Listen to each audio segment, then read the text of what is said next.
မုန်တိုင်းများသည်တစ်နှစ်လျင်နေရာမရွေးဖြစ်ပွားနိုင်သည်၎င်းတို့သည်မကြာခဏ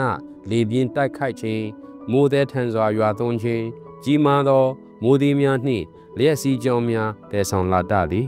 VIC SES စေတနာဝန်ထမ်းများသည်ရာသီဥတုဆိုးရွားမှုနှင့်လမ်းအခြေအနေများကြောင့်သစ်ပင်များလဲကျမှုကြောင့်ပျက်စီးသည့်အိမ်များနှင့်ရေမတော်တဆမှုများအပါအဝင်မုန်တိုင်းများအတွင်းအရေးပေါ်အခြေအနေများစွာကိုတုံ့ပြန်ကြသည်မုန်တိုင်းမဖြစ်မီကြိုတင်ပြင်ဆင်ရန်အောက်ပါအချက်၃ချက်ရှိပါသည်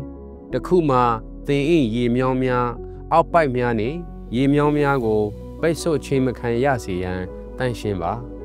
2သင်အိမ်မှတစ်ပင်များနှင့်အကန့်အခက်များကိုဖြတ်တောက်ပါ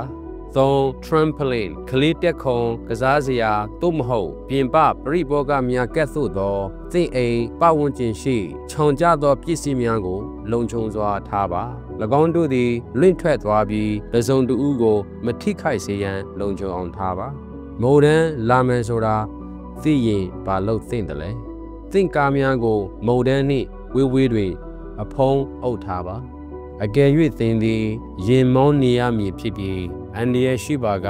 သစ်ပင်ကြီးများဓာတ်အားလိုင်းများနှင့်ရေမြောင်းများမှဂရုတစိုက်မောင်းနေကအန္တရာယ်ကင်းစွာမောင်းနေပါပြူကျနေသောဓာတ်အားလိုင်းများနှင့်အမြဲဝေးနေပါ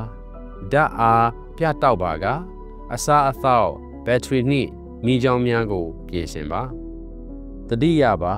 ရေလွှမ်းမှုသို့မဟုတ်မုန်တိုင်းအရေးပေါ်အခြေအနေတွင် VIC SES အကူအညီအတွက်132 5333သို့ခေါ်ဆိုပါ